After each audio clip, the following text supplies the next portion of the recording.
모두 추석 연휴 잘 보내셨습니까? 각 가족들 가운데 평안하고 따뜻하고 은혜로운 시간들 되셨기를 소망합니다. 아마 먼 길을 운전하고 오시고 아직까지 피로가 다 가시지 않으신 분들도 계실 거고, 오랜만에 만났던 가족들과 그 반가웠던 여운이 아직까지도 남아있는 그런 분들도 계실 텐데요. 추석에 대해서 이런 덕담이 있죠. 뭐냐면요, 아마 들어보셨을 겁니다. 더도 말고 한 가위만 같아라. 네, 먹을 것은 부족했던 시기지만 기쁨과 함께 할 수 있다라는 기쁨과 함께 더불어서 추수의 풍성함을 누릴 수 있다라는 것, 저는 그 마음이 이 더도 말고 한가위만 같다라는 그 덕담에 담겨 있다라고 생각을 합니다. 함께 한다라는 것 참 좋은 거예요. 그리고 함께 한다라는 것 참 기쁨이 있죠. 하지만 함께 하는 것이 때로는 우리에게 어려움과 상처를 준다라는 것 알고 계실 거예요. 명절이 끝난 다음에 가정 불화나 이혼율이 급증한다는 거, 어제 오늘 얘기가 아니라고 합니다. 명절 이혼이라는 단어가 국립국어원에 있는 우리말 사전에 등재되어 있다라는 제가 그런 얘기를 들었어요. 그래서 깜짝 놀랐었는데, 아마 이게 단편적인 어떤 결과, 어떤 일차원적인 사건의 어떤 문제가 아니라 쌓여있던 감정이나 아쉬움들이 한마디의 서운한 말로 도화선이 되어서 꽝하고 폭발해 버릴 수 있는 그런 일들이 우리에게 적지 않다라는 것을 보게 됩니다. 어떤 이유에서든 일단 감정의 폭풍우가 몰아치기 시작하면 우리가 이걸 감당해내기가 참 힘듭니다. 마음의 상처는 자제할 수 없을 정도로 계속해서 커지고, 그리고 그 상처가 이전의 상처들까지 끄집어내오는 거, 아마 그런 경험들 있으실 거예요. 엄청난 폭풍우가 지나간 다음에 이제 좀 평온을 좀 되찾아봐야지 하는데 이게 또 잘 안 됩니다.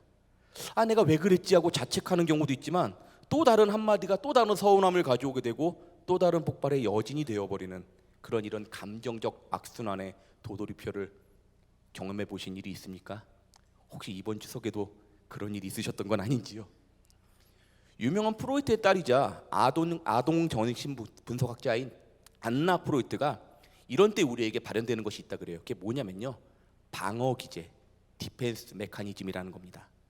잠재적인 불안과 위협에서 우리 자신을 보호하기 위해서 어떻게 해서든 내 마음의 평정을 되찾으려는 심리적인 메커니즘, 이게 방어 기제예요. 어떻게든 막아보려는 거죠. 그래서 이런 상황이 되면 어떻게든 그 상황을 회피하려고 하거나, 아니면은 오히려 분노를 또 다른 사람에게 돌려서 감정을 투사하기도 합니다. 그리고 심지어는 자기 자신을 공격하기도 해요. 여기서 이제 자해라는 것이 나오게 돼요. 아니면 아예 생각과 감정을 분리해버려요. 그러다 보면 정신적인 문제가 나타나기도 하죠. 인간은 그렇게 해서라도 안식과 평온을 유지하겠다라는, 그것을 회복해보겠다라는 그런 본능적인 부분이 존재한다는 겁니다. 하지만 그렇게 한다고 해서 상처가 사라지지 않아요. 오히려 더 많은 문제를 야기할 수밖에 없는 것, 그리고 이런 일이 반복되다 보면 어쩔 수 없이 우리는 지쳐갑니다. 그리고 점점 더 무언가를 피하고 싶은 그런 욕망에 사로잡힐 수가 있죠.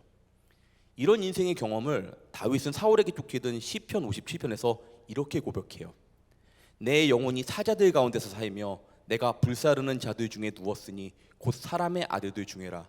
그들의 의는 창과 화살이요 그들의 혀는 날카로운 칼 같도다. 오죽이 당했나 봐요. 이렇게까지 표현하는 거 보면 상처와 감정 속에서 힘겨워하면서 방어 기제까지 어떻게든 끄집어내서 막아보려고 하는데 평온을 되찾기가 어려운 그 순간, 그리고 문제는 점점 더 커지기만 할 때, 여러분들은 이 문제를 어떻게 해결하고 계십니까? 우리가 오늘 이 말씀 가운데서 그 답을 한번 함께 확인해 보고자 합니다. 특별히 개인과 가정의 문제를 넘어서 공동체의 어려운 상황 때문에 힘겨워하고 있는 분들에게도 오늘 말씀을 통해서 하나의 답이 함께 할 수 있는 그런 시간이 되셨으면 좋겠어요. 아마 오늘 본문이 개별적, 구절적으로는 익숙한 부분들이 있으시겠지만 이것이 연속으로 쭉 이어지는 것 아마 모르셨던, 새삼 놀라셨던 분들도 계실 수 있을 겁니다. 오늘 본문을 통해서 세상과 상황에 지치고 상처받은 우리 모두가 다시 한번 은혜를 회복하며 새 힘을 경험할 수 있는 귀한 시간, 은혜로운 시간 되시기를 주님의 이름으로 축복합니다. 그렇다면 인생의 상처와 곤비함을 넘어서 우리가 은혜를 회복하는 길은 무엇입니까? 첫 번째로 하나님의 주권을 인정하며 온전히 맡기며 나가야 된다는 거예요. 뭐라고요? 하나님의 주권을 인정하며 맡기며 나아가라.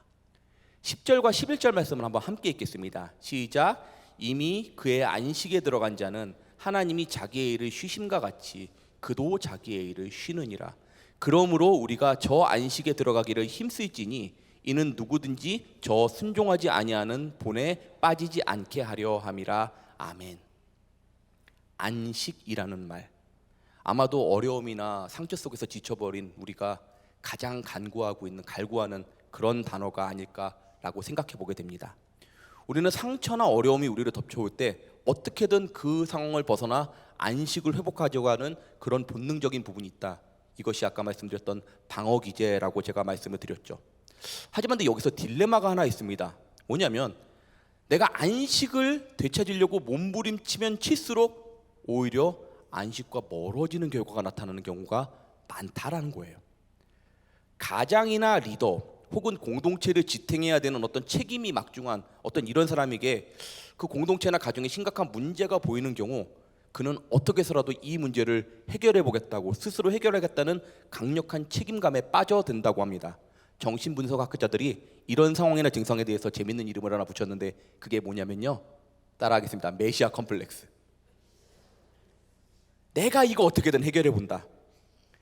책임감적인 측면에는 긍정적일지도 몰라요. 하지만 이것 결코 답이 아닙니다. 오히려 이런 마음은 더욱 큰 부작용으로 이어지는 경우가 있습니다. 이단이나 독재자가 사실은 여기서부터 나오는 경우가 많다라고 해요. 하나님의 백성이라면 이런 상황에서 가장 우선적인 부분부터 기억하고 인정해야 한다는 거예요. 따라 하시겠습니다. 하나님의 역사하심, 하나님의 일하심. 오늘 본문에서 안식이라는 것은 천지를 창조하신 하나님께서 마지막 이루신 안식을 의미합니다. 단순히 일을 하다가 아우 지쳤다 이제 좀 쉬자 이런 안식이 아니라 천지를 창조하신 하나님께서 이걸 이루신 완성이라는 의미에 좀 더 가까운 안식이라고 볼 수 있죠. 그래서 성도에게 있어서 안식은 크게 두 가지 의미라고 볼 수 있다고 하는데요. 안식의 두 가지 의미, 첫 번째는요, 우리 인생의 마지막에 허락하실 궁극적 의미의 안식, 이게 뭐예요? 천국이죠. 그리고 나머지 하나는 뭐냐면 천지를 창조하신 하나님께서 그 사역을 마치시고 이루신 안식, 아까 말씀드린 대로 완성에 가까운 그 안식이에요. 하나님은 인간이 아니시기 때문에 굳이 쉬실 필요가 없으심에도 불구하고 안식을 직접 보이시며 백성들에게도 안식할 것을 왜 명하셨을까요? 일을 이루시는 분, 그리고 완성시키는 분이 누구시라는 거예요? 하나님이세요.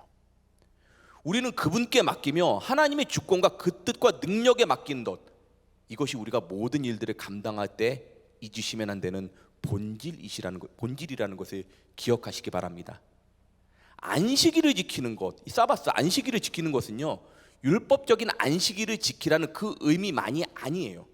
모든 율법이 존재하는 이유는 그 중심 의미가 반드시 존재하기 때문인데, 이것을 놓친 채 형식적인 율법만을 지키는 것, 이것이 사실은 안타까운 유대인들의 특징이자 그들의 실패의 원인이었죠.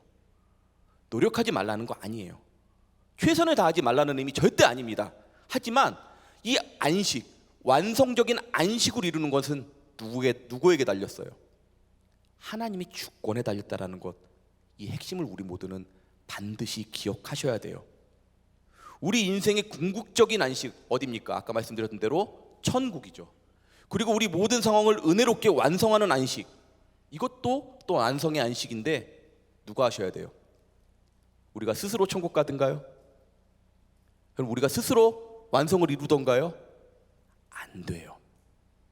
이것을 잊은 채 안식을 위해서 발버둥을 치면 칠수록 일이 꼬이는 거예요. 오히려 안식과 멀어질 수밖에 없어요. 우리의 관계도, 우리의 일도, 우리의 공동체도 결국은 하나님께 달려있다는 것을 언제나 겸손함과 확신을 가지고 먼저 바라보면서 주님 앞에 나아가셔야 된다는 겁니다.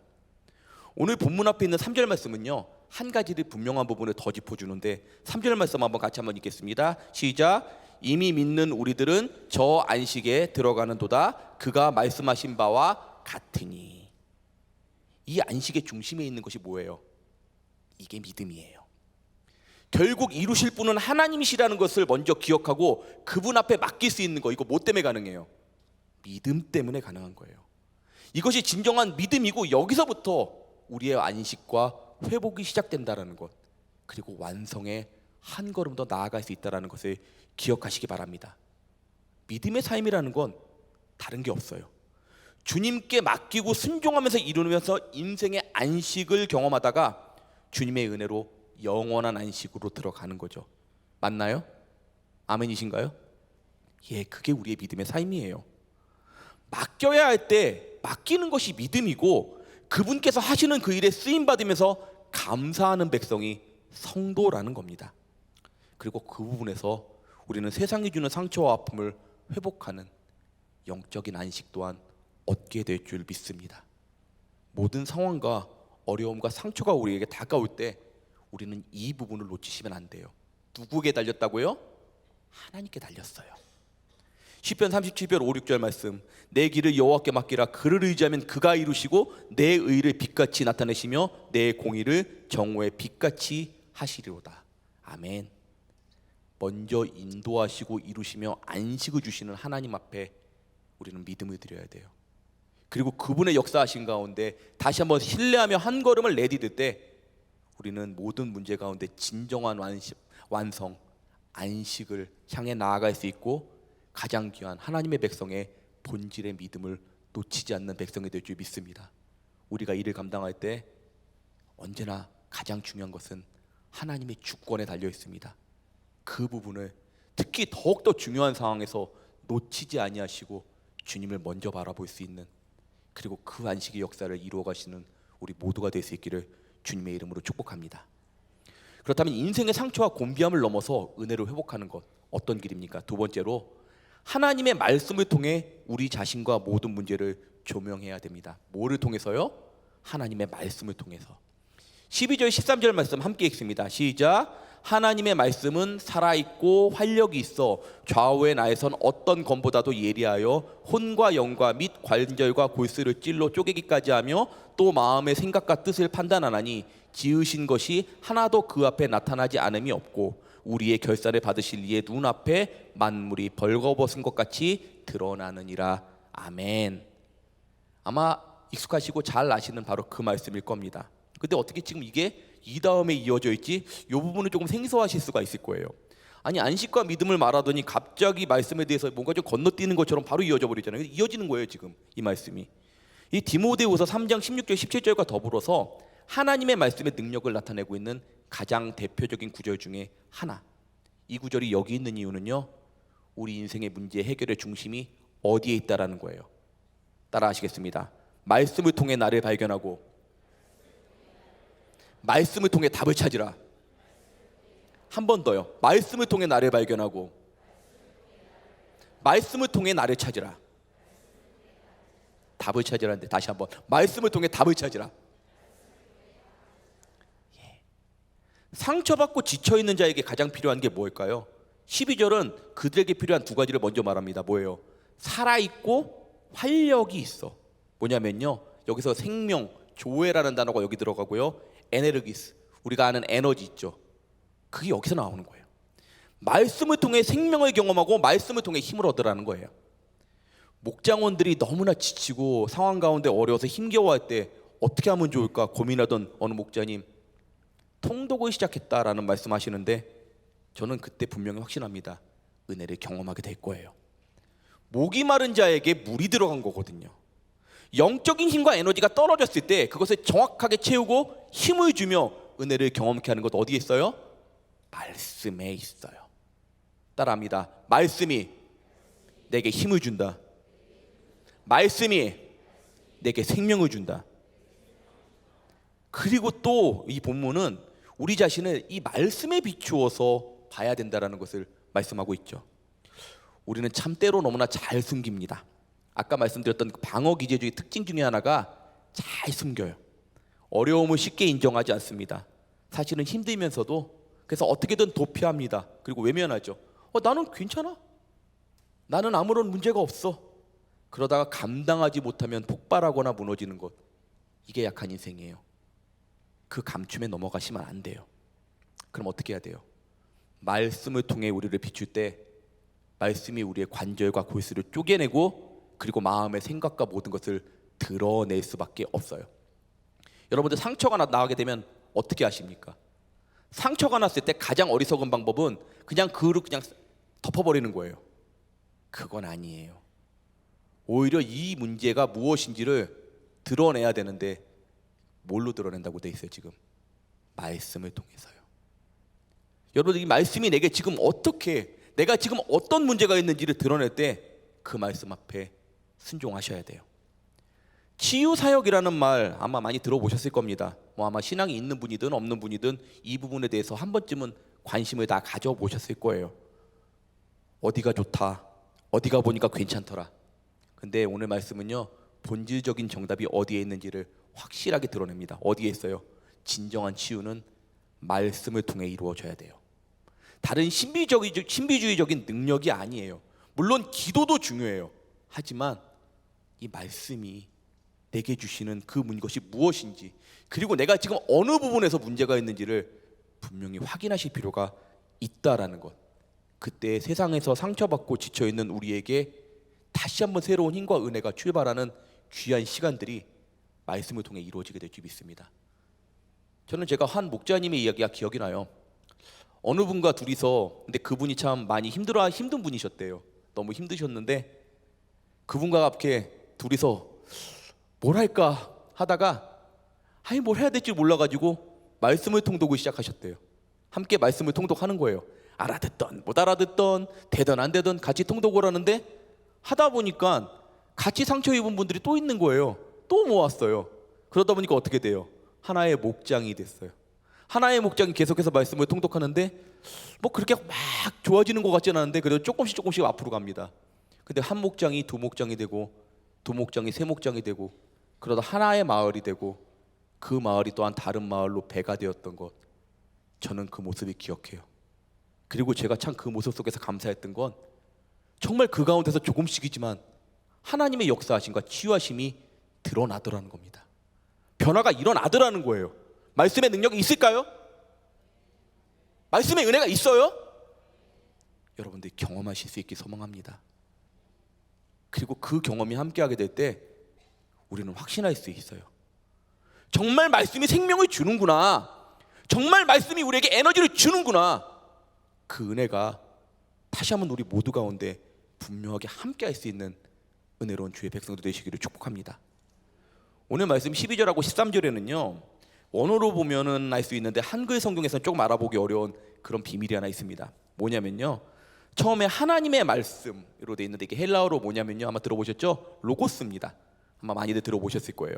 그런데 13절에 결산을 받으실, 이게 원래 계산하다라는 그런 의미거든요. 근데 여기에도 로고스를 사용하고 있어요. 근데 재밌는 게 이게 문장에서 우리에게서는 이 결산을 하다 이 부분이 중간에 끼어 있잖아요. 근데 헬라어 단어로 보면, 헬라어 문장으로 보면 이 부분이 맨 뒤에 있어요. 그럼 이게 무슨 말이에요? 12, 13절은 뭘로 시작했어요 지금? 로고스로 시작해서 로고스로 끝내요. 왜 그렇게 했을까요? 따라 하시겠습니다. 우리 인생의 모든 문제 앞에서 말씀으로 시작해서 말씀으로 끝을 보자. 아멘이세요? 전 히브리서 저자가 의도적으로 이렇게 문장을 배치했다고 확신합니다. 최근 우리 교회 많은 어려움들 속에서 마음 아파하시는 분들, 저는 그런 분들 말씀을 통해서 답을 구하며 나아간다라는 그런 이야기들을 종종 듣습니다. 반드시 우리에게 은혜를 주실 줄 믿습니다. 반드시 우리 인생 가운데 답을 주실 줄 믿습니다. 우리에게 에너지를 주시고 다시 한번 치유와 회복의 역사를 허락해 주실 줄 믿습니다. 우리 인생에도, 우리 가정에도, 그리고 우리 교회에도 분명히 열쇠는 말씀에 있습니다. 그 말씀을 붙들며 한 걸음씩 나아가시기 바랍니다. 지금 뭘 하셔야겠지 모르시겠거든 차라리 통독부터 하세요. 저는 여러분들에게 분명한 은혜, 그리고 인도하시는 은혜의 길을 비춰주실 줄 믿습니다. 사도행전 20장 32절 말씀에 이렇게 되어 있어요. 지금 내가 여러분의 주와 및 그 은혜의 말씀에 부탁하노니 그 말씀이 여러분을 능히 든든히 세우사 거룩하게 하심을 입은 모든 자 가운데 기억이 있게 하시리라. 아멘. 하나님의 말씀을 통해서 우리와 우리 모든 공동체를 새롭게 하는 생명과 능력, 그리고 치유와 회복을 경험할 수 있는 우리 모든 지구촌의 가족들 되시기를 주님의 이름으로 축복합니다. 그럼 인생의 상처와 곤비함을 넘어서 은혜를 회복하는 길 무엇입니까?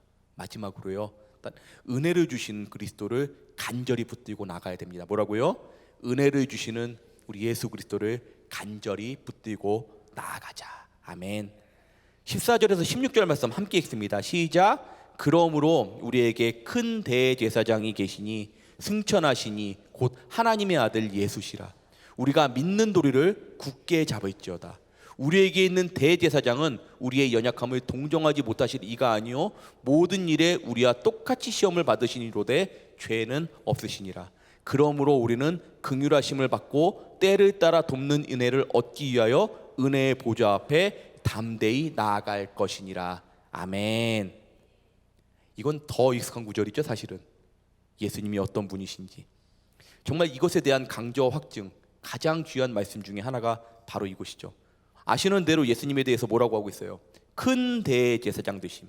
이 왜 필요했냐면요, 당시 히브리파 기독교인들 불안했던 거예요. 예수님이 구원이다, 예수님이 생명이다 들었는데 막상 여기서 제사를 안 지내는 거예요. 뭐 속죄제를 안 지내고. 그러니까 슬그머니 고개가 나오는 거죠.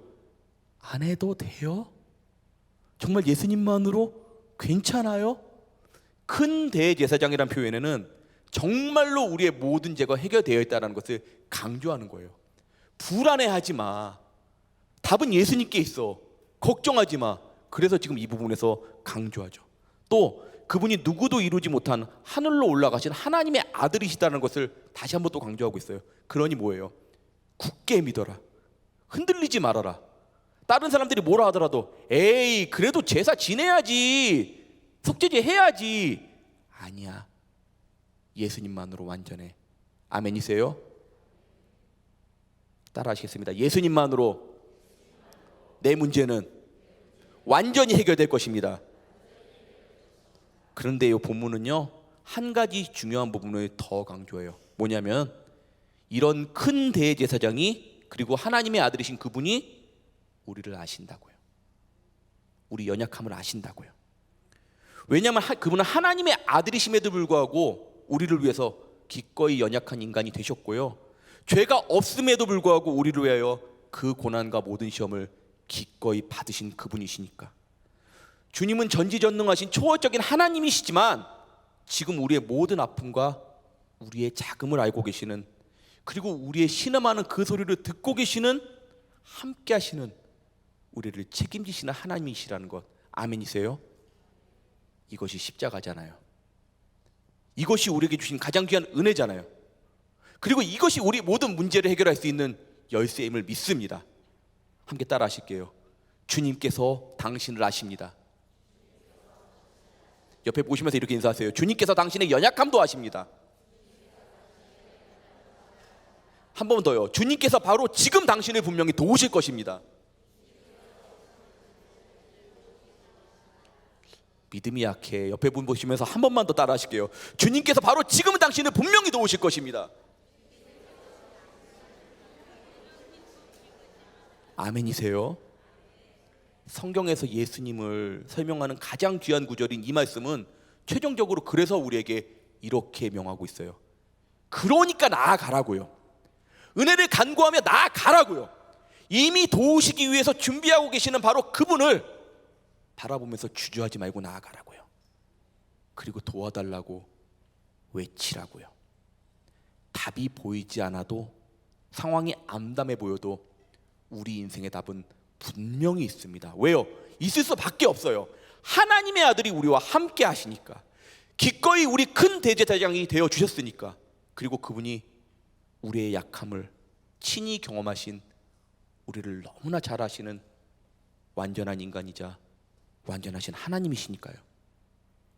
때로 넘어지고 시험에 들고 힘겨운 거 우리 다 마찬가지죠. 혹시 자유하신 분 계세요? 얼마나 부러울까. 근데 아무도 없어요.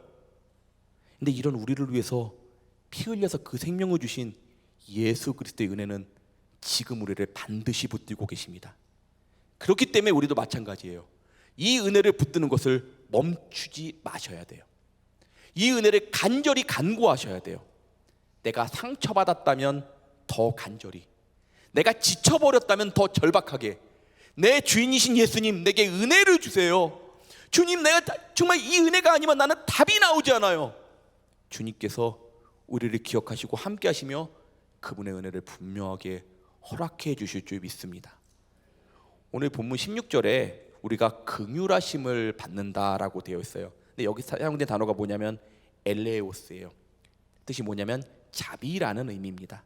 근데 저는 이 단어 엘레오스를 보면 자꾸만 다른 장면이 떠올라요. 어떤 장면이냐면요, 마태복음 15장 22절 말씀 한번 같이 한번 읽어보겠습니다. 시작. 가나안 여자 하나가 그 지경에서 나와서 소리질러 이르되 주 다윗의 자손이여 나를 불쌍히 여기소서, 내 딸이 흉악하게 귀신 들렸나이다 하되. 두로와 시돈 지방에 있던 가나안 여인 하나가 자기 귀신 들린 그 딸을 위해서 예수님 앞에 나와 절박하고 간절하게 불렀던 게 뭐냐면 주여 나를 불쌍히 여기소서, 이 부분인데 여기서 엘레오스가 사용이 됩니다. 아마 찬양, 특히 성가대 찬양에서 아마 한 번씩 들어보셨을 수 있는 퀴리의 엘레이손, 혹시 들어보기 기억나세요? 퀴리의 엘레이손 하는 그런 찬양 있잖아요. 여기서 나오는 거예요. 이게 그 긍휼이에요. 함께 따라 하실게요. 주여 우리를 불쌍히 여기소서, 주여 우리에게 자비를 베푸소서. 우리의 상처와 우리의 고난함이 우리를 찌를 때, 도대체 어떻게 해야 할 바를 알지 못할 때 우리는 담대히, 그러나 이 여인처럼 간절하게 그 은혜를 간구하는 것, 은혜의 보좌 앞에 담대히 나아가게 될 때 우리에게 그 은혜와 자비는 반드시 함께하게 될 줄 믿습니다. 인생의 상처와 곤비함, 누구도 자유로울 순 없어요. 계속해서 만나면서 부딪히게 되고 어려움 속에서 눈물을 흘리는 것, 하지만 우리가 그 순간 우리에게서 다른 길에서는 이 문제를 해결할 수가 없습니다. 이것을 이루시고 완성할 수 있는 그분은 하나님 한 분이시기에 하나님의 주권에 먼저 맡기며 내가 무엇을 해야 할지를 다시 한번 바라보며 순종하는 것이 우선이 될 것이고요, 우리에게 힘과 생명을 허락하시는 하나님의 귀한 말씀을 통해서 힘을 얻고 내 자신을 분별하며 내가 이런 아픔, 내가 이런 문제가 있구나를 다시 한번 되새기면서 은혜를 경험하는 것, 이것이 바로 우리에게 그 분명한 능력이 되어 주실 것이고요, 우리의 은혜의 중심 되시는 예수 그리스도를 간절하게 하지만 담대하게 붙들며 그분의 역사하심에 다시 한번 믿음의 한 걸음을 내딛는 것, 이것이 우리의 상처와 어려움에 승리하는 분명한 해답이 될 겁니다. 오늘 이 밤 은혜를 간구하세요. 내가 상처받고 아프다면 하나님 나 만져주세요. 하나님 이 상황 도대체 어떻게 해야 돼요? 예수님 저를 불쌍히 여겨주세요. 그 은혜로 함께 해주세요. 그 은혜를 간구하며 나아가게 될 때 저는 주님께서 이 밤을 다시 한번 우리에게 촉촉한 은혜의 밤으로, 충만한 은혜의 밤으로, 그리고 주님의 사랑의 능력의 밤으로 함께 인도하시고 동행해 주실 줄 믿습니다. 바울은 여러 가지 문제 때문에 힘겨워했던 고린도 교회를 향한 편지를 적으면서 그들을 인도하고 격려하면서 그 편지의 시작을 이렇게 했어요. 고린도전서 1장 2절에서 3절 말씀인데 한번 같이 한번 읽어보겠습니다. 시작. 우리 주 곧 그들과 우리 주 대신 주 예수 그리스도의 이름을 부르는 모든 자들에게 하나님 우리 아버지와 주 예수 그리스도로부터 은혜와 평강이 있기를 원하노라. 아멘. 여러분들의 평강은 다른 데서 얻을 수 없을 거예요. 여러분들의 안식도 다른 곳에서 찾을 수 없을 겁니다. 여러분들의 능력도 다른 어떤 곳에서 얻을 수 없어요. 오직 주님의 그 생명의 능력이 우리와 함께하며 말씀을 통해 내 자신을 비추어가며, 그리고 다시 한번 우리의 주인 되시는 예수 그리스도를 간절하고 담대하게 붙들며 나아가게 될 때 여러분 다시 한번 은혜로 회복하며 우리의 상처가 주님을 통해서 치유받는, 그리고 다시 한번 우리가 일어날 힘을 얻는 은혜의 역사로 이어지게 될 줄 믿습니다. 가장 기본적인 것이 가장 분명한 답입니다. 가장 헷갈릴 때는 우리가 누구인지 기억하시고, 가장 헷갈릴 때는 말씀이 주는 원칙을 따라가십시오. 그 은혜가 우리 사랑하는 모든 성도님들, 그리고 우리 사랑하는 모든 지구촌의 가족들 한 분 한 분 가운데 치유와 회복과 능력으로 채우시고 인도하시고 동행하여 주실 줄 믿습니다. 오늘 이 밤도 그 은혜를 경험할 수 있는 복되고 은혜로운 밤 되시기를 주님의 이름으로 축원합니다.